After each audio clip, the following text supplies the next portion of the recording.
Shiti muteze amatwi ikiganiro cy'uyu munsi ku rubuga rwacu Baho Neza Family Academy.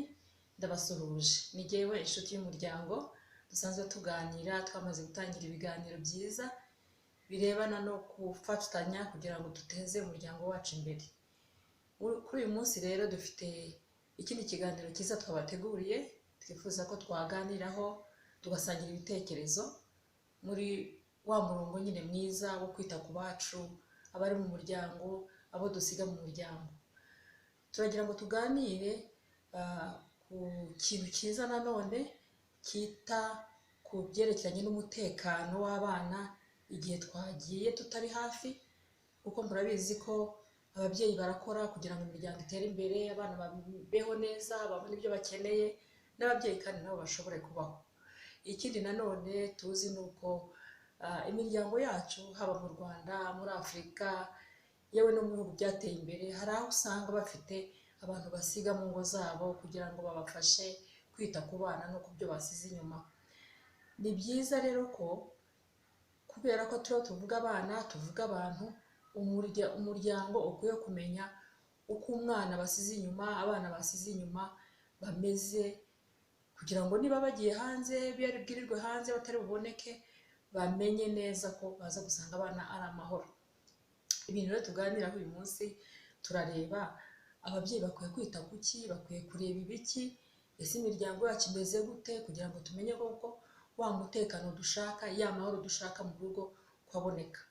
Nk'uko mubizi, imiryango yo muri Afurika, imiryango yo mu Rwanda, ni imiryango igira abantu batari bakeya mu rugo, ni gakeya, ngira ngo mu Rwanda ni hake cyane ushobora gusanga urugo rurimo umugore n'umugabo n'abana gusa, cyangwa se niba ari umugabo umwe n'abana bonyine, haba hariho abantu badufasha kurera abana, kudufasha imirimo yo mu rugo, kugira ngo natwe dushobore gukora ibindi bitadutega, twiteze imbere.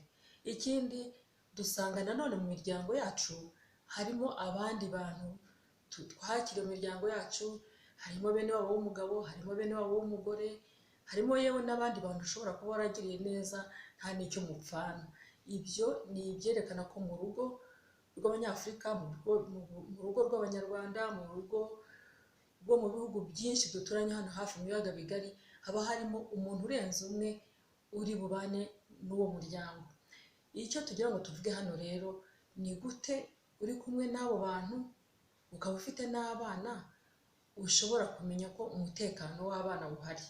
Ubundi umutekano w'abana ubuzwa, ushobora kuba muke kubera ko hari abantu babigizemo uruhare, cyangwa se hari n'ibindi bintu mu rugo byabaye kugira ngo umwana abone umutekano. Murabizi tugira ibyuma bicomekwa ku mashanyarazi, tugira za gaze, tugira umwana ashobora no kugwa agahubuka kugenda akikubita hasi. Ibyo byose ni umutekano w'umwana. Tukivuga rero ku mutekano, umubyeyi ashobora kumenya gucunga neza kugira ngo umwana amere neza. Niba yagiye amenye ngo iby'ingenzi nabikoze. Icya mbere, niba umubyeyi afite abantu benshi mu rugo, ni ukuvuga abantu barenze babiri, barenze umuryango we afite, akwiye kumenya ko hagomba kubaho gahunda yo kuganira uburyo abantu mu rugo bitwara. Ese umuntu niba afite abantu 3, 4, 5 bakuru baba mu rugo, hakaba harimo n'abana batoya, ni gute twabana kugira ngo ba bantu bakuru bamenye kurinda umutekano w'abana? Ni ngombwa rero yuko habaho gahunda z'ibiganiro. Niba wakiriye abantu bakuru ukababwira uti dukwiye kwicara tukavugana uburyo hano ibintu bigenda. Niba hariho kurinda umwana ntabwo akubitwa, umwana ntagirwa gutya, umwana ntatotezwa. Abo bantu hari igihe usanga ari abantu batoya batarabaye abantu bakuru ku buryo bamenya uburyo kurera umwana bigenda. Ni byiza rero ko bene urugo bavuga bati tubwire abantu tubana hano mu rugo. Hari igihe usanga ari abantu bakiri batoya, yewe hari n'igihe usanga ari abantu bakuru, ariko nyamara abo bantu bakuru nabo bakeneye kugirwa inama kugira ngo bamenye uburyo abana bitabwaho. Rero birasabwa cyane ko habaho ibiganiro mu rugo kugira ngo utange umurongo. Ikindi twagira ngo tuvugeho ni ibijyanye n'abantu badufasha kurera abana. Abantu badufasha kurera abana, mu kiganiro cya mbere twabigarutseho, ni abantu badufasha ibintu bikomeye.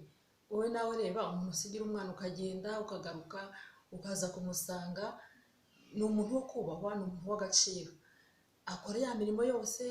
Hari ubwo usanga yenda ari babiri, hari n'igihe ashobora kuba ari umwe afite iyo mirimo yo gufasha abana, akongera agakora n'indi mirimo y'isuku, yo guteka n'ibindi. Ni abantu rero bakwiye kwitabwaho. Ariko ikintu gikomeye cyo gukora ni ukuvuga ngo ba bantu nibyo urabafite, ariko se uriho wabagiriye inama ute? Birasaba ko, kuko burya ingo ntabwo zisa, ashobora kuba yarakoze ahandi, ariko aho iwawe aje hari ibindi nanone wifuza ko yakwitaho. Ntabwo rero wamwakira ngo umubwire ngo ngwino gusa ngo umushyire mu bana ngo bibe n'ibyo, ahubwo urashaka kumubwira uti hano rero uko ibintu bigenda, abana dore tubafata gutya, iby'isuku ni gutya, ukamwereka akazi. Ariko cyane cyane ko turiho tuvuga ku mutekano w'umwana, ukabanza ukamwigisha uburyo umwana yitabwaho. Ntabwo umwana bamuhana, ntabwo umwana bamutoteza, ntabwo umwana bamutesha umutwe n'ibindi byinshi. Ariko ikintu cya mbere ubimubwira witonze, ukamwumvisha impamvu atari byiza, kugira ngo abimenye mu buryo bwiza, atari kumutera ubwoba cyangwa iki. Ariko umubwira uti impamvu bigenda gutya, umwana yitabwaho muri ubu buryo n'izi n'izi n'izi. Kuko hari igihe usanga umuntu wazanye kugufasha abana nawe yenda yaratotejwe, akumva ko umwana iyo akoze ikosa ari ugukubita, umwana iyo agize icyo avuga ni ukumutuka, kandi ubwo ntumenya ko ariho amwigisha ibintu bibi, cyangwa se ariho anamuhutaza mu buryo bumwe cyangwa ubundi. Ni inshingano rero y'ababyeyi kuvuga ngo wa muntu ngiye guha umwana ngomba kumwereka, nkamubwira ibingibi uko bigenda, niba uko bigenda, ibidakorwa ni ibi, bityo bityo. Ikindi kintu cyiza kandi cyangombwa ni uko ababyeyi babwira abantu bari mu rugo, bakababwira bati hano umuntu uhana umwana ni jyewe papa, mama, cyangwa se ni mama wenyine urera abana, cyangwa se ni papa udafite wenda umugore. Bakamenya ko niba umwana akoze ikosa bagomba kuza kurivuga, bakarimubwira kugira ngo aze kumenya uburyo ahana abana. Kuko ngaho utekereza, niba urugo rurimo abantu 8, genda papa na mama bavuyemo bakaba 6, habaho igihe usanga mu mibereho y'abana habaho abana bakubagana. Kandi burya gukubagana ni nabwo buryo umwana yerekana ko ari muzima, biterwa n'uko umwana ateye muri we. Hari umwana witonda, hari umwana utavuga cyane, hari umwana uvuga cyane, hari umwana ukora aka, ariko aribwo buryo bwe bwo kwerekana ubuzima bwe. Rero ni byiza ko abantu bo mu rugo bamenya ko umwana niba ameze atya, akaba ari umwana ukora ku kantu ako ariko kose, akaba ari umwana mu bo twita abana bakubagana, atari uko ikintu cyose akoze bahita bakubita. Kuko reba abantu wa mbere aje, wa kabiri, wa gatatu, wa kane, 5, 6, ukubita inkonjo, ukubita urushyi, uwo mwana yazavamo igikange. Ntabwo yaba umwana ukura ameze neza, yaba ari umwana ukura afite ubwoba. Rero ni ingenzi cyane ko kudahutaza umwana no kumenyesha abantu bari mu rugo ko umwana yitondeshwa, akundwa, agirwa inama kandi akumva ari ibintu by'ingenzi. Turacyavuga ku byerekeranye n'umutekano w'umwana, ariko turiho twerekeza kuri ba bantu biriranwa n'umwana, kugira ngo bamenye uburyo bitwararika umwana n'uburyo bamufasha. Ikindi twagira ngo tuvuge kandi cyiza nanone cy'ingenzi, nubwo n'ibindi twavuze ari byiza, wa muntu usigarana abana ari we twita umukozi, umurezi w'abana wamusigiye. Buriya ubundi urugo ni ikintu gikomeye, ntitwakabaye turusiga ngo tugende. Twakabaye tuguma mu rugo, tukacunga urugo, tukamenya icyo dukora, tukamenya uko ibintu bigenda, tukamenya abana. Ariko ubuzima bw'iki gihe buradusaba gusohoka tukajya gukora, kandi akenshi ntabwo dukora hafi y'urugo, dukora kure, tukirirwayo tugataha. Ni gakeya abantu bataha ku manywa, abo nibo bakeya cyane. Rero ni byiza ko uriya muntu uhaye abana wamusigiye, ni byiza umumenya. Ese kumenya, icya mbere kumumenya, yego yaje guhiranga muntu akakwereka ati iwacu ni aha, nitwa gutya papa. Hari n'igihe usanga amazina aguhaye atari yanahamagarwa uyu munsi. Ni ibintu tujya tubibona, ayanditse ku irangamuntu siyo bamuhamagara. Ariko ureke n'ibyo, ukwiye kuba uzi ngo uyu muntu namuhawe nande, ndetse uyu muntu wamumpaye we arizewe. Icyo ni kimwe, ariko nacyo ntigihagije. Ahubwo biba bisaba ko wowe mubyeyi wicara ukaganira na wa muntu wahaye abana, wa muntu waje iwawe, wa wundi uteka, wa wundi urera abana, mukaganira, ukamubaza amakuru, mukamenyana, ukamugusha neza, ukamuha ikaze muri famiye, ukamubwira ko ari umuntu ugomba kugufasha ibintu kandi kumwishimiye. Ariko cyane cyane ukamuha agaciro nk'umuntu. Kumuha agaciro rero ni ukuhe? Hari abantu bagira imitekerereze itandukanye, wenda biterwa n'uko umuntu yarezwe n'aho yabaye n'ibindi bintu byinshi, ugasanga umukozi wo mu rugo cyangwa urera abana ntabwo ari umuntu uhawe agaciro. Uriya muntu ni umuntu ukomeye kandi nawe ni umuntu. Kuba ari aho yaraje gukora akazi yenda siho yifuzaga kuba, yagombaga kuba wenda ari ahandi, kandi nta nubwo uzi impamvu wowe atari uri muri uwo mwanya. Nyine ni ibintu byo kwitondera. Uriya muntu ni umuntu wo kubaha kuko ni umuntu nk'abandi. Rero biragusaba ko mu by'uburenganzira bwe umugomba ubikora. Uburenganzira bwa mbere ni ukumukoresha ibintu byemewe, kumukoresha mu gihe, ukamenya ko niba akoze akazi akwiye guhembwa ku gihe, kuko yarakoze akwiye guhembwa. Hari ubwo usanga rimwe na rimwe ikintu kiba, kuko twese tujya dukora mu mirimo yacu yo mu rugo, ukagera gutyo ukabona termos iragucitse iramenetse ku bafite izimeneka, cyangwa se ukabona amasahani iramenetse, nawe ugiye kubikora ntiwamena kuko utakoze. Ariko ubihoramo buri munsi izo mpanuka zabaho. Ariko ugasanga wenda umuntu ntabwo yihanganye, ajya afashe twa dufaranga twose aradukase, ukibaza wa muntu wakoze iriya minsi yose azize iki? Biba bisaba rero kudushyira mu gaciro, kandi nanone umugiriye nabi gutyo urangije uramubwiye ngo nakomeza agumaho, uba utangiye kurema umutima mubi, amahoro make muri we, kandi ushaka ko yaha umwana. None se yaha umwana gute kandi nawe utayamuhaye? Ikindi kureba niba koko yakoze ukamuhagahe akaruhuka. Hari igihe usanga abakozi bakora cyane kandi ukaza gusanga aryamye nyuma y'abandi, kandi uramusaba kuzinduka cyane nanone, ubwo nta bumuntu burimo. Ni byiza ko akora akagira akanya kehengeka akaruhuka, ni nabwo ashobora gukora neza, agakora yishimye, agakora n'umurimo unoze. Ikindi nanone ni ukuvuga ngo niba akeneye kujya gusura inshuti ze, erega nawe arazigira, umuha akanya asohoke ajye kureba abandi, aragaruka yishimye, bya byishimo aze abizane mu rugo, b'abana babibone, abo umuntu mbese uri mu rugo. Niba mufite gahunda z'urugo nawe yaziboneke mu iyo minsi mikuru, uvuga ko nawe hari nta umuntu uguma inyuma, nta umuntu utaboneka mu bandi. Hariho nanone impushya akenera kujya mu rugo iwabo, mushakira igihe umureka agende iminsi ingahe, kandi iyo minsi nyine ntuvuge ngo waragiye ngo ndayikata, oya, uba utangiye kuzana amahoro make. Abaho kwihanganirana. Niba ushaka ko umuntu agukora ibintu byiza, nawe mugirire neza. Turacyavuga kuri wa mutekano wo mu rugo. Umuntu umeze gutyo rero, umuntu wahaye agaciro, umuntu wagiriye neza. Kugira neza nanone, uwo muntu niwe uhaye umwana, niwe uhaye b'abana, niwe usigara akora bya bindi byose, ntiyanababyaye. Rimwe na rimwe ushobora gusanga ari n'umwana mutoya, ariko akihangana akabikora. Ni byiza ko iyo abikoze ari mu mahoro, anezerewe, abona bene urugo bamuha icyubahiro nk'umuntu, usanga ya mahoro, wa munezero, wa mutekano dushaka mu bana uboneka, ndetse n'abo mu rugo. Ikindi numva navuga ni ibijyanye n'uburyo abantu bo mu rugo babana. Twavuze wa muryango ufite abantu benshi batandukanye baba mu rugo, kuko ni gakeya twebwe mu miryango yacu usanga abo bantu batahaboneka. Ni byiza rero yuko abantu hagati yabo nabo amahoro aboneka. Umuryango, bene urugo bakwiye kumenya abantu bari mu muryango babanye bate. Hari igihe abantu babana mu muryango batumvikana, kandi bikaba biri aho bizwi cyangwa se bitazwi, cyangwa bizwi n'abantu bahaba ariko bene urugo batabizi. Biba bisaba rero ko habaho igihe ababyeyi cyangwa se bene urugo bicara bagahuza abantu bari mu rugo, bakaganira, bakumvana. Hari abakunda gusenga bagasengana, burya hari n'ibintu byinshi ugenda wumva kubera ko umuntu yavuze ibivuye mu mutima we.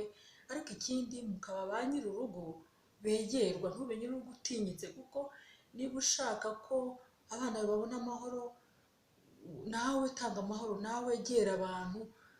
Simvuze ngo ugende ngo mwirirwe museka, wenda niba uri umugabo hakaba ari abantu batoya nawe uri mukuru ngo mwirirwe museka, ariko habeho igihe abantu bo mu rugo bumva ko hari umuntu mukuru uhari, kandi wumva ibibazo byabo, ugira umwanya akabatega amatwi. Ibyo bintu bijya biba byiza, nubwo bitaba kenshi, ariko bikabaho. Icyo gihe kikabaho, uwo mwanya bawita umwanya w'umuryango. Uwo mwanya rero uba mwiza, kuko iyo ugira umwanya wo kwegerwa, abantu bahura bakaganira ku ibyo ari byo byose, abantu bari mu rugo rwawe urababazwa, icyo babaye wakibazwa.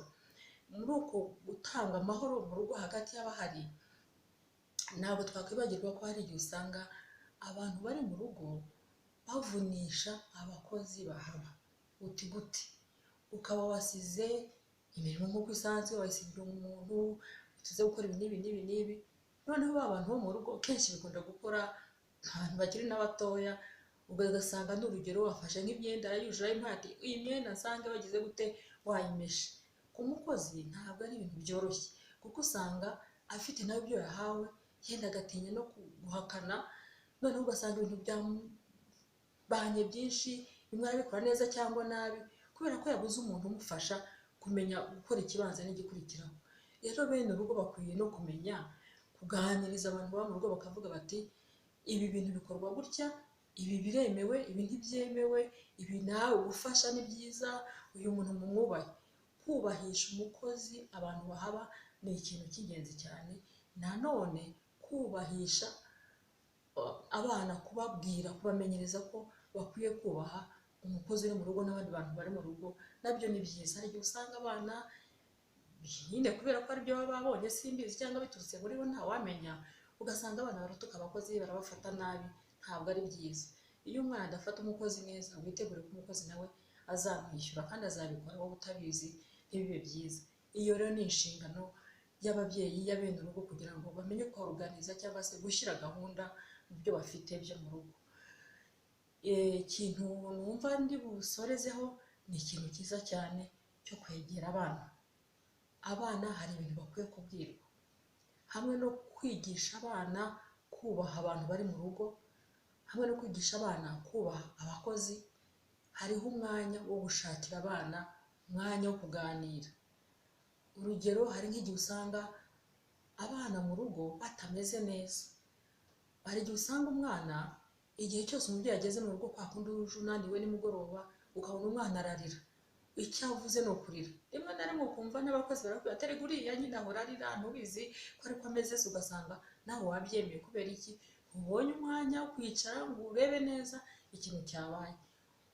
Umwana ukubona igihe cyose akarira, cyane cyane iyo ari umwana muto utaramenya kuvuga, aba ari umwana ukwiye kwitondera kumenya impamvu arira. Ese ni uko yari agukumbuye?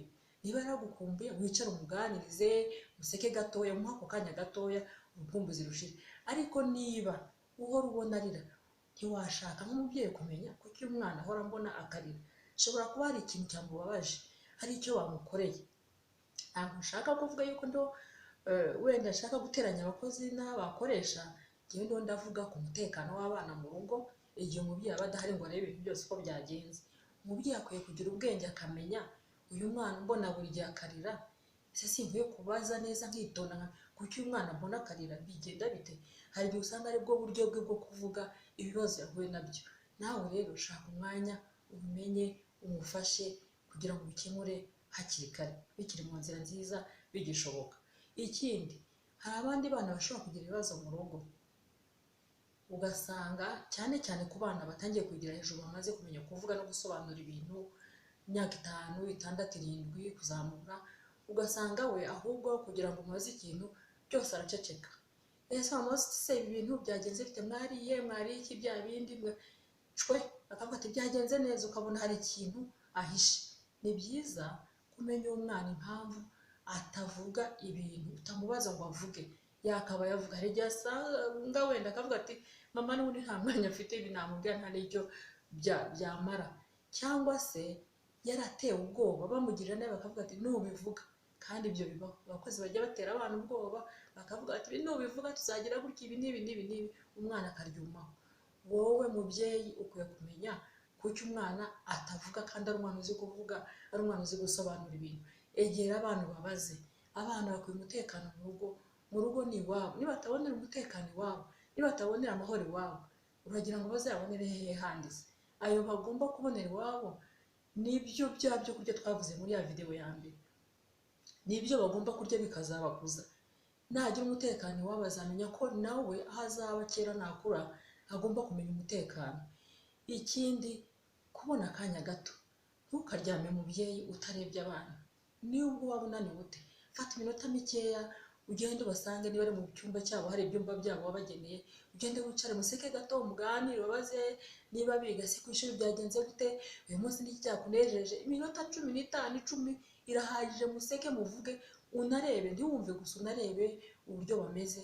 Hari igihe usanga umwana no ku ishuri yahagiriye ingorane, yenda n'umwarimu cyangwa n'umwana mugenzi we, cyangwa ikibazo icyo ari cyo cyose kitamunejeje, ariko abana b'iki gihe iyo babonye ababyeyi batabafitiye umwanya nabo baricecekera, bakavuga ati se kumubwira ko n'ubundi ntacyo ndi bukureyo. Ntabwo bidukwiriye rero, dushaka akanya twegera abana, tuvugisha abana. Ikindi hari igihe ushobora gupanga ukavuga uti jyewe rimwe mu cyumweru nzajya nicarana n'abana, rimwe mu cyumweru cyangwa se rimwe mu byumweru bibiri, niba ufata ka kanya k'iminota 15 uriye mu byumweru bibiri cyangwa se kimwe, jyewe ngiye kwicarana n'abana bonyine, atari rwa rugo rwose, abana bawe bonyine, mwicare muganire. Biranashoboka ko wareba umwana ufite ikibazo, ubona afite ikibazo kurusha abandi, igihe udafite umwanya munini wo kubegera bose, ukamwiyegereza ukamubaza. Niko kuganira, niko kumenya ibinyura mu mutima w'umwana. Abana bajya bononekara, bakononekara mu ngo iwabo, kandi hakabura umuntu ubabaza ngo akurikirane. Hari n'ukundi kuntu wabikora, ntabwo tuvuze, wenda narishatse kuvuga ko umubyeyi ashobora gukora gahunda bakajyana n'abana hanze bagatembera. Ntabwo tuvuze kujya mu bintu bihenze bigurwa amafaranga cyane, nabyo ni byiza kandi ni ngombwa, ariko igihe bidashoboka, ntabwo ababyeyi bose bagira uburyo bungana. Mushobora no kujya hanze mukagendagenda aho mutuye, mukagenda museka, ukagenda ureba abana uburyo bameze, uburyo ukabamenya, mbese uko mugendana ni nako ubamenya. Muri iyi minsi rero cyane cyane dufite abana, usanga ufite abana batoya, ufitemo n'abakuru. Hari igihe usanga abana baragiye mu mashuri makuru, bakagaruka yagiye kwiga kure, yewe hari igihe agaruka umwana yararenze, yarakuze cyane. Biragusaba rero kugira ngo umenye kugendana nawe, kumuha umwanya mukaganira ukamwumva, kugira ngo umenye ngo mbese ageze he, aratekereza iki, ese ku ishuri yahungukiyemo iki, se cyangwa nta bintu yaba yarakuriye nabyo ku ishuri byaba byaramuhinduye akaba yarononekaye. Ni ibintu byiza nabyo byo kumenya. Rero babyeyi, umutekano w'abana mu rugo ni ngombwa cyane, amahoro y'abana mu rugo ni ngombwa. Ntabwo umutekano wawucunga gusa ngo nuko uhari, yego ni byiza, ntabwo tuzahora mu rugo kuko tugomba no kugenda, tugomba kujya gushaka ubuzima, kandi kenshi aho tujya gushaka imibereho ni hanze y'urugo. Wowe rero ishyireho ingamba zawe zo kumenya ngo umutekano w'abana banjye mu rugo, hamwe n'abantu nasize bimeze gute, abantu namusigiye bimeze gute. Ikindi nanone ni byiza kugira umubano mwiza n'abaturanyi. Hari igihe usanga mu baturanyi, iyo uba wasize abana wenyine, abaturanyi bashobora kugufasha bakakubwira, ariko ugomba no gushishoza, kuko abaturanyi bose ntabwo ari abaturanyi beza. Ntacyo mpfa n'abaturanyi, ariko abantu bose ntabwo ari beza. Icyo niyo mbivugira, kubaka umubano mwiza n'abaturanyi, ni uko iyo ugize imana ukagira umuturanyi mwiza, hari amakuru ashobora kuguha. Hari ibintu byinshi, ntabwo umunsi turi buvuge ku byo abakozi bakorera abana, ntabwo ariyo gahunda cyane. Twari tuziwe no kuvuga umutekano w'abana mu rugo muri rusange, n'ibyo umuntu yakora kugira ngo awugereho. Ariko iyo ufite n'umuturanyi mwiza, aranakubwira akavuga ati ariko urebe neza, hari ibi n'ibi n'ibi bimeze gutya. Yewe nagiye ngira abantu bagiye bamfasha, ukabona umuntu araguhamagara avuga ati ariko urebe neza, bimeze bitya na bitya na bitya na bitya, noneho ukabikurikirana witonze, bigatuma hari ibintu ushobora gukemura kandi utari kubimenya kubera ko utari uhari. Kuko rimwe na rimwe hari igihe ushobora kuba ufite n'abakozi babiri, ariko bumvikana ku buryo baguhisha, ntuzamenye ibiriho biba. Ni byiza rero kumenya uko mu rugo rwawe bimeze. Ikindi nagira ngo ntangirizeho, niba wa mwana mukuru twavuze hari ikintu akubwiye, yabonye ku mukozi cyangwa umukozi yamugiriye nabi, yamuhohoteye, yamukubise, akakubwira ati rero ubivuze kubimubwira ko yarambwiye ngo nimbivuga azangirira nabi, wowe wikwihutira guhita ubivuga, ahubwo banza urebe, itonde ubanza urebe koko, kuko ashobora koko kumugirira nabi. Ubanza urebe neza, ese ikintu cyabaye koko ni ikintu cyo guceceka. Hari igihe gishobora kuba ari ikintu cyo guceceka, hari n'igihe ari ikintu cyo kuvuga gikomeye. Icyo gihe niba ari ikintu cyo kuvuga gikomeye, umwana akaba yaharenganira, ntabwo ukwiye guceceka, ahubwo ukwiye gufata ingamba zituma icyo kintu gihagarara. Niba ari ugufata umwanzuro w'uko ashobora kugenda, niba yakoze ikintu gikomeye, ikaba impamvu yo gutuma mwatandukana n'uwo mukozi. Ariko niba ari akantu koroshye gatoya, birebe neza, ugire umwana inama, ariko nawe wegere kugira ngo ukurikirane uko ibintu bimeze, kugira ngo umwana adakomeza guhohoterwa, ubigenze neza mu bwenge bw'umubyeyi. Ndabizi ko ababyeyi bagira ubwenge kugira ngo ibintu birangire neza, kuko hari igihe umwana ashobora kukubwira ibintu akavuga ati mama ntubivuge, hari ibintu nabonye gutya na gutya, cyangwa bangiriye gutya na gutya, dore ibi n'ibi n'ibi, wakwita ugahita usimbuka kujya kubikorana umujinya, umwana ntazagire ikintu na kimwe yongera kukubwira kandi ibintu bigapfa. Kubera iki? Yarakubwira ati uretse witonde, ibi n'ibi bitagenda gutya. Ako ni akantu nanone ababyeyi bakwiye kwitondera. Inshuti zacu rero, numvaga ari ibyo bintu by'ingenzi twagira ngo tuvuge ku byerekeranye n'umutekano w'abana uba wasize mu rugo, umutekano w'urugo muri rusange, ariko cyane cyane kubera ko abana ni abanyantege nke bakwiye kurindwa. Iyo tudahari twagiye kubashakira imibereho, natwe dushaka imibereho yacu, dukwiye kumenya ko mu rugo aho twabasize batekanye. Twari tuvuze rero ko ugomba kureba abari mu rugo, umutekano w'abari mu rugo umeze gute, niba badafite amahoro ukayabaha, ukamenya uko babaye, ukamenya uko mubanye. Abakozi barera abana ukamenya uko mubanye nabo, ukabaha amahoro, ukabaha uburenganzira bwabo, bakaba abantu mbese mu rugo, kugira ngo nabo ayo mahoro babona bayatange, umutekano bawutange, banawucunge banezerewe. Ikindi, kureba abana uko bameze, kuganira nabo, kubana nabo hafi, n'ibindi byinshi twagiye tuvuga. Rero reka ikiganiro cyacu tugisubikira aha. Turabashimiye ko mwaduhaye umwanya wanyu. Nk'uko nababwiye, ni inshuti y'umuryango ku rubuga rwacu Baho Neza Family Academy. Mudukunde, mukore subscribe, kandi musharinge video niba mwayikunze. Niba hari umuntu muzi yafasha, namwe muyimuhe ibafashe.